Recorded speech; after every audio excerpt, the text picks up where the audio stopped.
Welcome to the Darkstream. Voxday, voxday.blogspot.com, and Infogalactic News. So, obviously, everybody's aware of what's been going on with the 22 kids, mostly who were murdered in Manchester. Yeah, exactly. We had some we had some interesting discussions on the blog today, and it was kind of interesting. A number of people get offended when I refer to Saint Breivik, and specifically, the phrase that I often use, Saint Breivik, pray for us.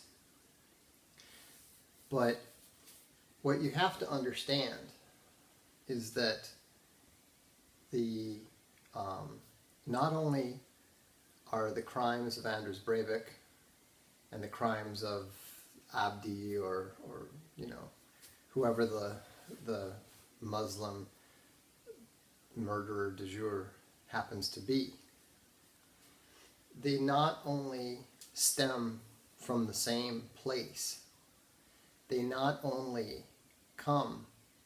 the result of the same phenomenon, but there's going to be more of both. There's going to be, no, he wasn't ahead of his time, but I'll explain that in a minute. Now, one of the things that a lot of people don't know is that right after the attacks on Utoya, the island where the Quisling youth were doing their summer camp training, I said that when this is all over, in 100 years or so, that there will very likely be statues to Anders Breivik all across Europe. Now that sounded outrageous to people. People were upset about this. People were really, really angry about this. And what was interesting to me was that all these people were predicting that this was going to set nationalism back, 10 years. This was going to, be a terrible mistake and all this sort of thing. And I said, no. I said, this is going to cause people to move more towards the nationalist side. It was kind of funny because, so many people who like to opine on this stuff simply have no idea what they're talking about. No, he didn't murder innocent teenagers. Okay? The guy who went to the pop concert murdered innocent teenagers. Okay? First of all, the average age of the people that Breivik attacked was 20. The average age of his victims at the island alone was 20. Remember, what Breivik did was very clearly an act of war. Who knows how Clausewitz, the most important philosopher of war, who knows how Clausewitz defines war? Can anyone tell me?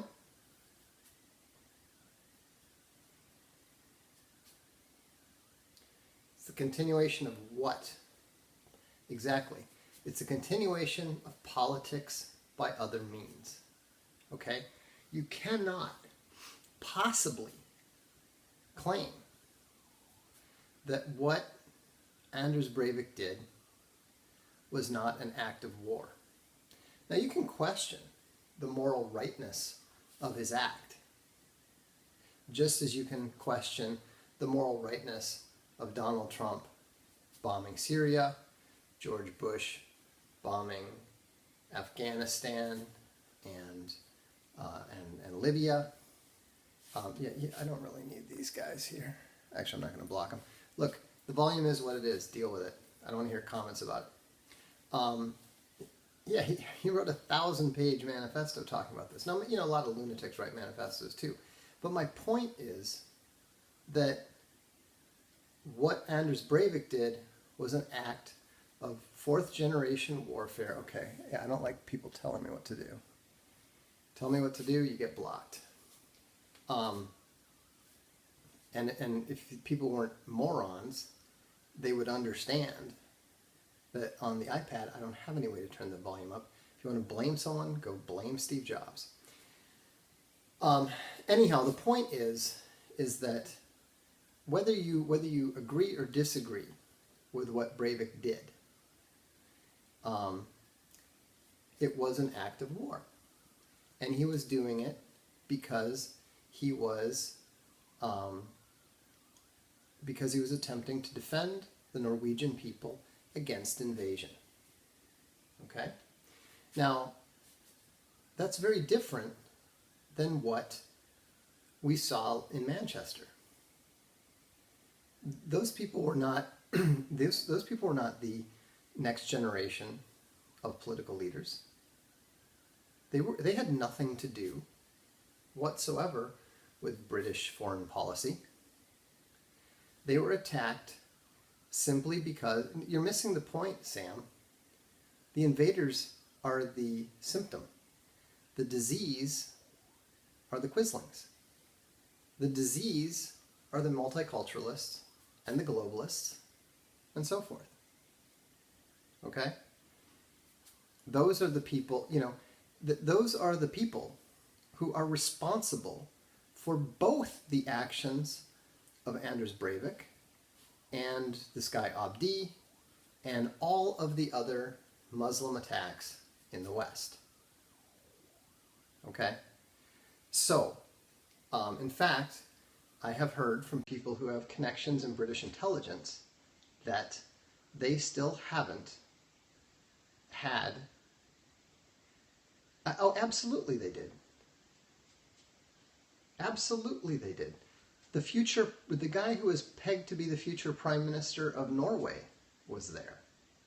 In fact, the Prime Minister herself was supposed to be there. Okay? So, no, I'm not saying that what he did was good. I'm not saying that, any more than I think that other acts of war are good.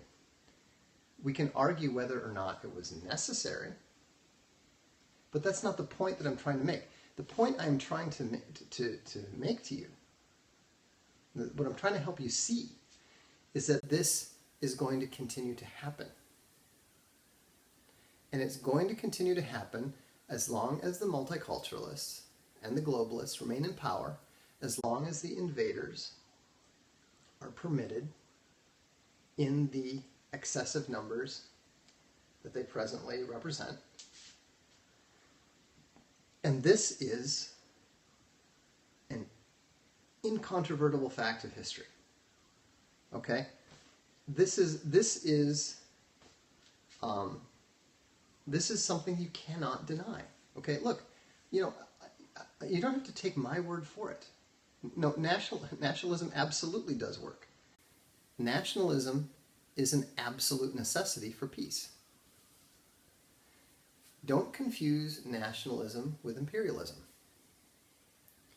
And so and I understand that it's very hard to accept this stuff. Somebody was saying on the blog, they said, well, that's just such a coldly historical perspective. No, you're wrong. Nationalism you're a fool. There is more violence now as a result of globalism and multiculturalism in the West. There are more casualties now than there were in the Cold War. And so, the idea, you're brainwashed. You're just parroting the stuff that you've been told. British, somebody with a connection to British intelligence has said that the Norwegian Labour Party, which is actually the Norwegian Communist Party, that's what they originally were, they have not recovered from the attacks. Why? Because 50% of their next generation leadership was wiped out in that single attack. Okay? It was basically the same thing as if a group of elite young Republicans was taken out at the Republican National Convention. Okay? These were the people who were being groomed for future leadership. Okay? The point is that it's a political act. It's an act of war. We can condemn it morally. But if you're going to condemn it morally, then you need to be consistent. And you need to condemn the United States for all the acts of war that it is engaging in right now. Okay? What is Syria doing to the United States that is worse than what the invading Muslims and the quisling governments are doing to the people of the West? Yeah, more or less. Okay, and so, and I'm against interventionism too. I don't. Here's what I'm trying. Here's what you have to understand. I don't want any of this. I don't want the Breiviks. I don't want the Abdis. I don't want any of this. But I'm not in control. I am just an observer. I'm not even influential. And all I can do is observe history and observe events and reflect upon the truth. And so and here's the thing, let's go back to when I was talking about how it's very difficult and it's actually stupid to say, oh, Breivik is terrible, he'll never be a hero. How many of you know who John Brown is? Okay? How many of you remember who John Brown is? John Brown was the hero, the inspirational hero of the Civil War. And what was, in fact, the original lyrics of the Battle Hymn of the Republic the original song was John Brown's Body. Talked about how John Brown's body lies moldering in the grave, but his truth goes marching on. John Brown is a big hero, right? In fact, what's interesting to me is that people were talking on the blog. They were telling me that Breivik wasn't a hero and his murders were not justified like John Brown's. Well, guess what John Brown did? John Brown was responsible for a massacre of 5 people in Kansas. This is prior to Harper's Ferry. And he kicked off the Bloody Kansas killings. And not only did he do that, but he and his sons and two of his followers went into people's homes, dragged them out of their homes, in one case, dragged 2 of the guests out of the guy's home and murdered them. Now, you can't, unlike Breivik, you can't even claim that that was an act of war. That was just a straight out murder of people whose political position he happened to disagree with. These were not politicians. These were not leaders. One of the guys was sort of a bit of a pro-slavery activist. And then he went on 2 years later and raided Harper's Ferry and took over the armory there because he wanted to start a slave rebellion. Obviously it didn't work. He was captured, he was hung, and then became a huge hero to the Union. So don't tell me that somebody who committed a more clearly demonstrated act of war in defense of his own nation against a foreign invasion and a traitorous government is actually worse than someone who just went and murdered people in their own homes because he disagreed with their political position. Okay? So, if John Brown is a hero, if William Tecumseh Sherman is a hero, is it really so hard to imagine that one day a free and restored Europe is going to regard someone who was willing to go sit in, what appears to be a very comfortable cell with a PlayStation? Yeah, but you can't pull that kind of shit. In a technical sense, none of them should be. The point are they are heroes. The point are there are statues to them. The point is that there are all kinds of things celebrating them. So, when you say things like, "Oh, how can you say that this person is going to be a hero?" William Tell, the national hero of Switzerland, the guy on the coin, what's he famous for? Shooting the apple off his son's head, right? Well, you know what happened at the end of the story? He assassinated the governor. Assassinated politicians. Now, there's some question about whether William Tell actually existed or not, but that's irrelevant. The point that I'm making, if you go to every capital city in the world, and you go and you look at the statues of the men they honor, many, many, many of them are killers. Now, whether we want to call them murderers or not, I don't know.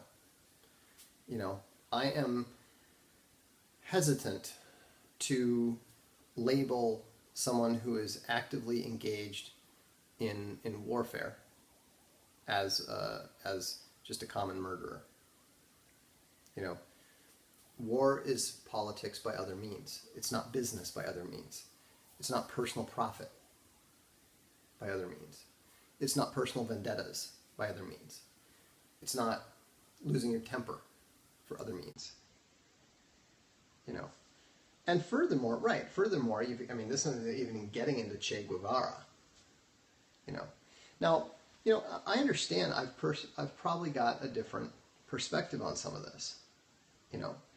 My grandfather, who I loved very much, probably was closer to him than anyone else in my family.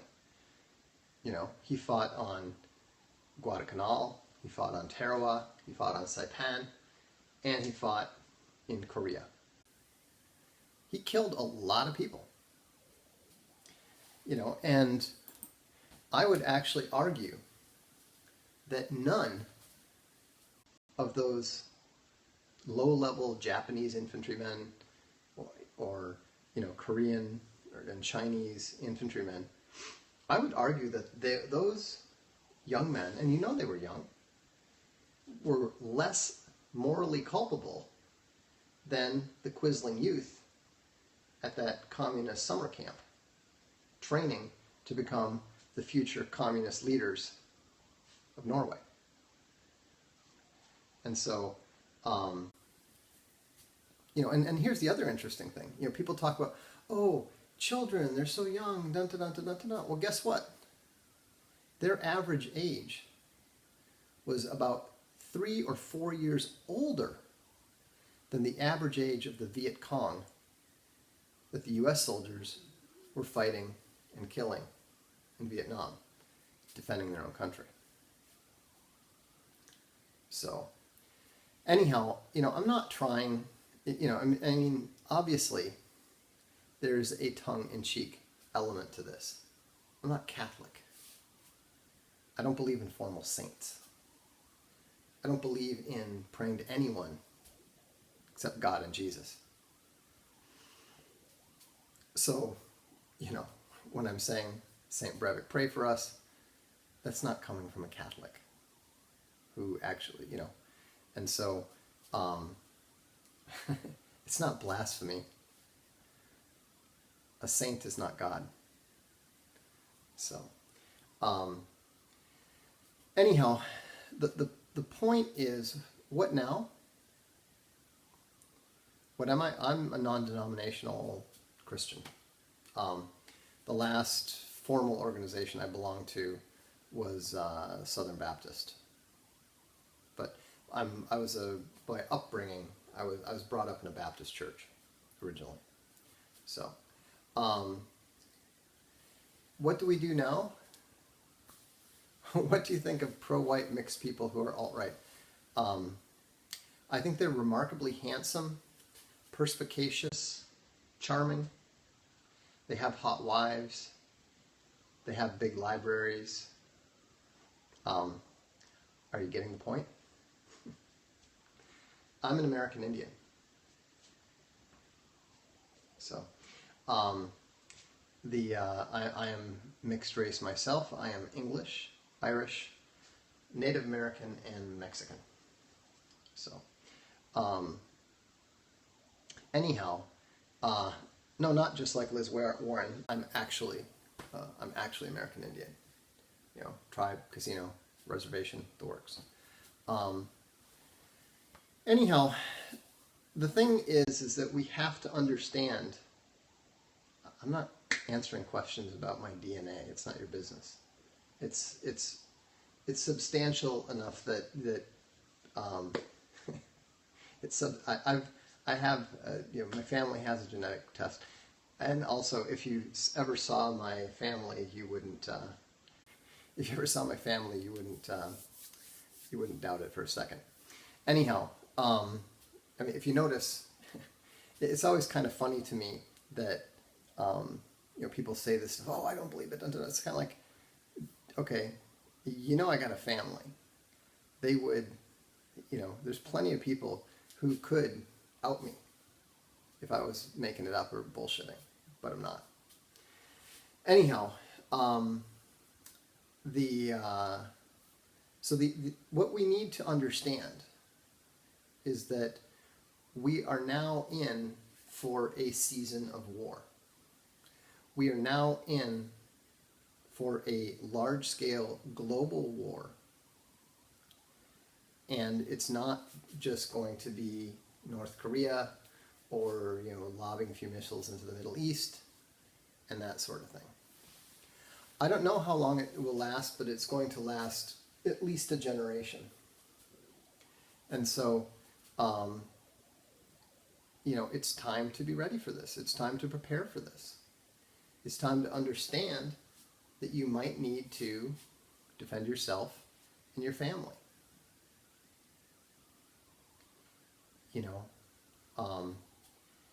And no, Trump is not going to attack Iran, although it is looking as if Trump is going to attack North Korea very soon.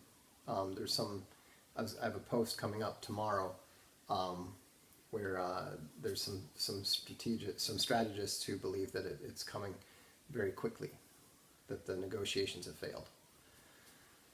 So,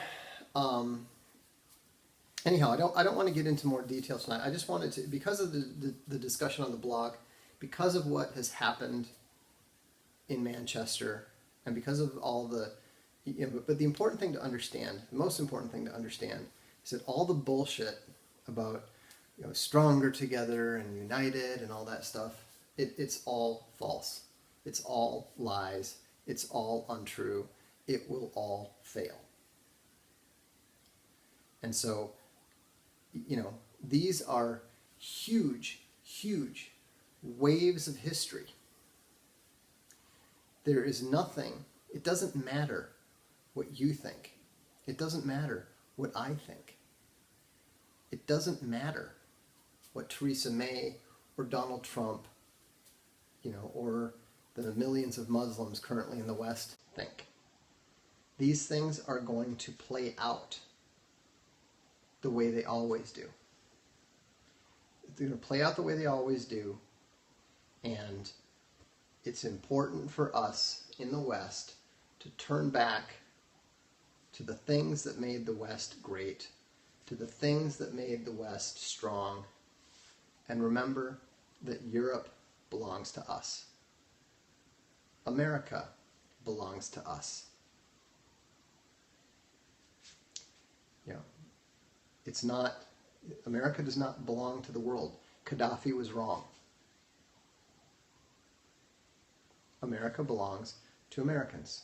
Europe belongs to Europeans. You know, and I didn't come up with that, just so you understand. The young Sweden Democrats did.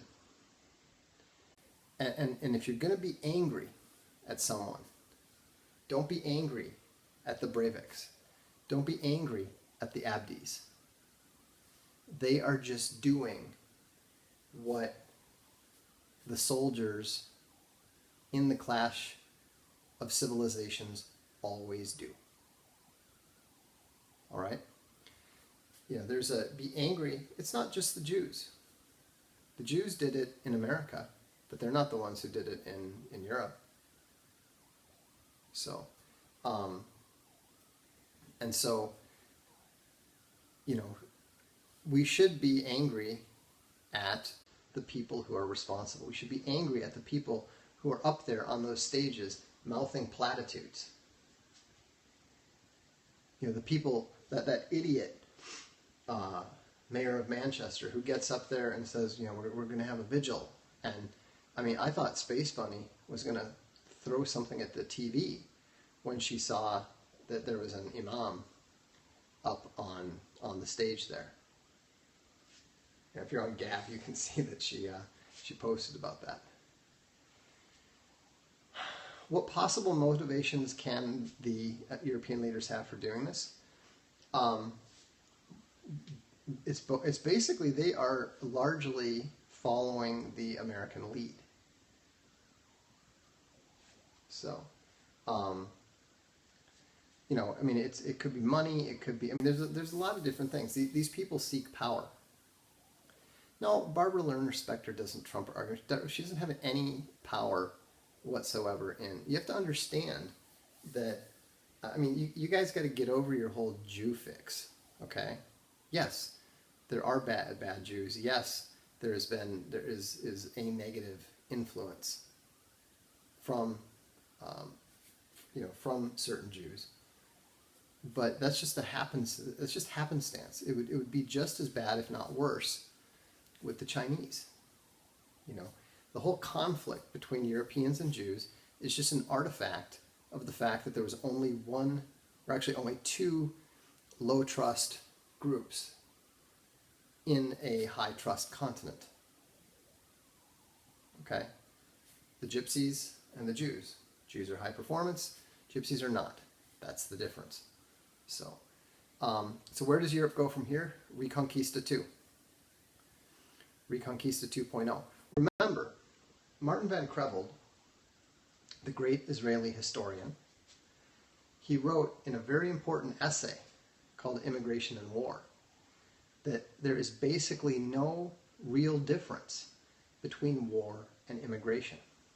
Immigration is war, and war is immigration. The two are combined. And what you need to remember, yeah, it's in There Will Be War, Volume 10. I highly recommend it. It's got some great stories in it. It's got some great history. It's got some great history. It's got some great stories. It's great. Yes, there will be war on American soil. The United States is probably going to collapse around the year 2033, I would guess. Second generation and third generation immigrants get removed exactly the same way that Germans who had been living in parts of Eastern Europe for generations got moved out. A lot of people don't realize how much ethnic cleansing has taken place in Europe in the 20th century alone. You know, the U.S. in some ways is worse off than Europe because the invasion has been much greater. No, whites are not going to go back to Europe. There's still plenty there. It's just going to be, basically the U.S. is going to look more like Europe. There's going to be a lot more nations. Some are going to be ethno-nations, some are going to be mixed, etc., etc. And so, anyhow,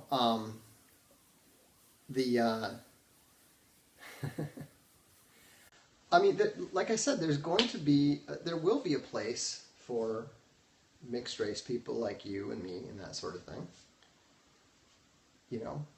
Again, people get hung up on this, what about me? That sort of thing. Stop worrying about yourself. Worry about the big picture. Take care of yourself. Well, yeah, Mexicans are in many ways, but you have to remember, Mexicans are actually much more effective and arguably more brutal. And I'm speaking as a great-grandson of a Mexican revolutionary here. I mean, do you have any idea how many people have died in the last 10 years in Mexico? In the cartel wars? It's tens of thousands. More people have, yeah, I think it was like 50,000, 60,000. These are the descendants of the Aztecs. They have ethnically cleansed. Compton. It's crazy. And so, the idea that they're going to be easy to deal with, the idea that they're not a proud people who believe that they're just as good, if not better, than anyone else, is crazy. Look up about the Bronze Race sometime, La Razza Cosmica. All right. They actually have an ideology, and it's not new. It's been around since 1930.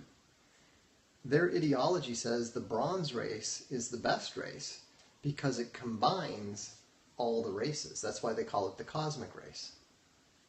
Okay? They have an ideology that is not only a proud and independent ideology, they actually have a supremacist ideology. Most whites don't know that. So, anyhow, on an up note, I just have a brief announcement about Infogalactic. On Infogalactic News, we have now added direct Infogalactic links.